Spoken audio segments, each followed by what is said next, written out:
Sanctify them in the truth. Your word is truth. As you sent me into the world, so I have sent them into the world. And for their sake, I consecrate myself, that they also may be sanctified in truth.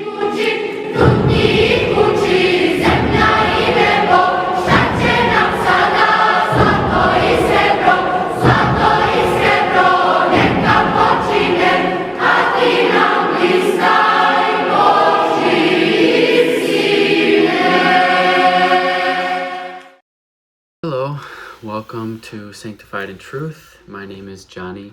I just want to talk a little bit in this first video about the intent of the channel and what I hope to talk about and use it for, and just introduce myself, my testimony, and what you can expect to see. First and foremost, like I said, my name is Johnny.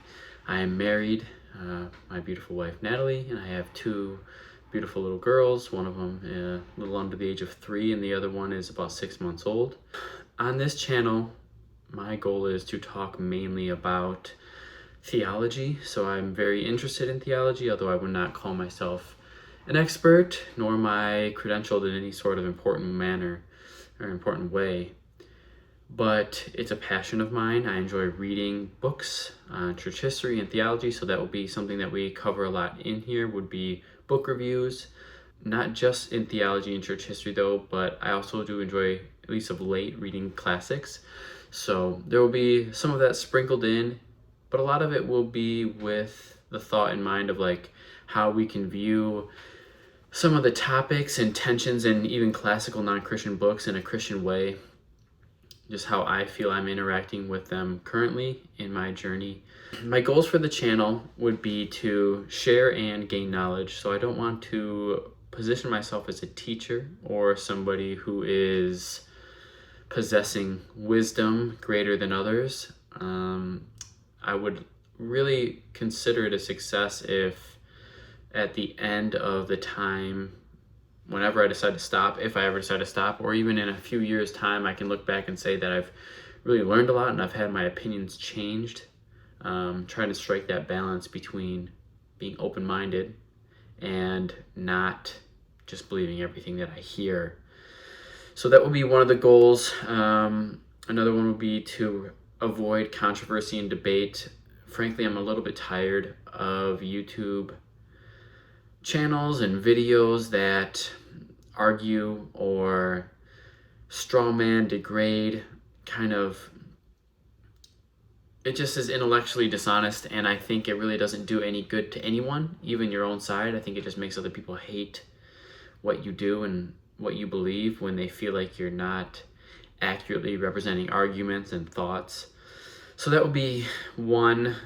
And I just don't want to get caught up in it. I don't want to get caught up in debates. I don't want to get caught up in arguments. I would prefer discussion respectfully. Another would be to remain humble. I think that's going to be a tricky one, as it is for anybody. I think as they learn, it's very easy to feel like you know more than you do. So that will be something that I will be focusing on significantly, trying to approach things in a humble way while remaining firm in things that I'm just not willing to budge on. I want to ask a lot of questions.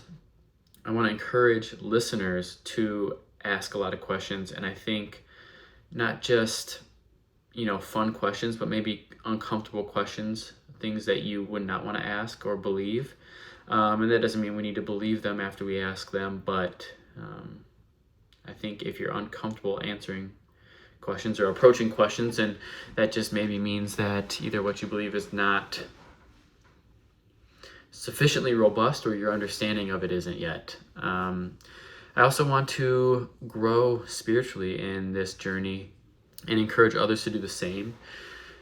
There is a tendency in these sort of circles, ones that are highly involved in theology, in church history, to detach learning from sanctification, from spiritual growth. That is one of the reasons why the channel is named, really the main reason why the channel is named Sanctified in Truth. I think if the learning is for the sake of being right and proving that you're right or smart or knowledgeable or wise, you've been deceived. So my goal is to learn and share what I have learned in an edifying way and in a way that would hopefully challenge beliefs, but outcome in spiritual growth. Another, and this is popular in some circles and maybe not in others, would be to really understand where unity can be found in core beliefs. So I currently am Anglican, but I do want to find unity with some Catholics and some Eastern Orthodox, some Reformed Protestants, Calvinists, some Pentecostals, some Baptists. I want to find where we can still be unified, but where we can kind of push against each other. And I think that there's some channels that already do that, but I would like to continue that trend. But yeah, so other things, video frequency, how many videos? My goal is I plan to release something every week. That would be ideal. Life gets in the way. Like I said, I'm married, I have 2 kids, I have a job outside of this. I'm a project manager, so my schedule's a little tight, but with that being said, that's my goal. I'm gonna try to set that for myself. I'm shooting for Fridays, so we'll see how that goes. And I do plan on, I have a rough schedule for the next handful of videos, what I want to do with them and when I plan to release them.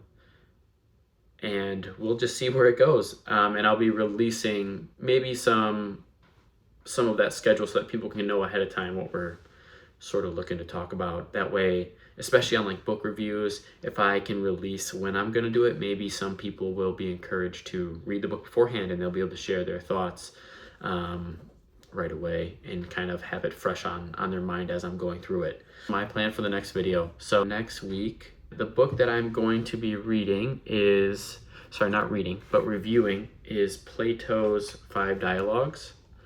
So forgive me, I do most of my reading on a Kindle. Well, this is an iPad, but on the Kindle app, so ebooks.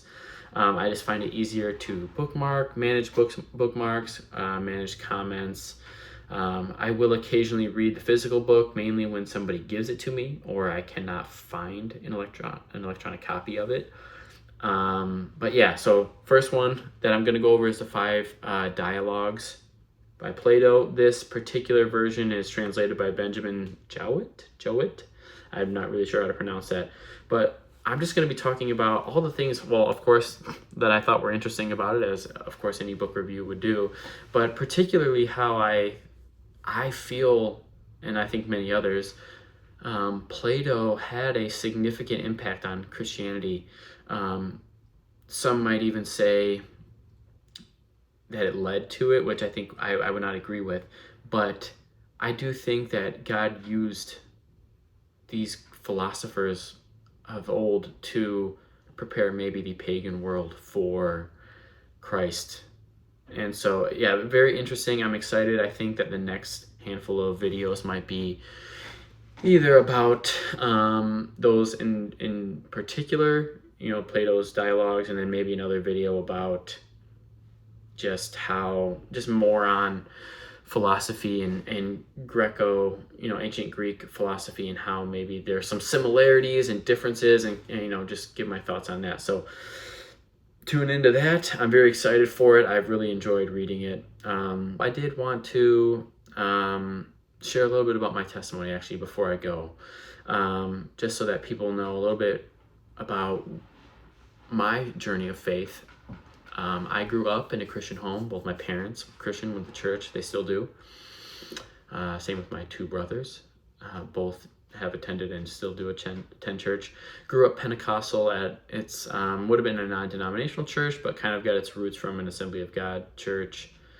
I was there through most of my childhood, and then I had something of a lapse of faith in which I really wasn't sure what I believed. I guess you could call me agnostic.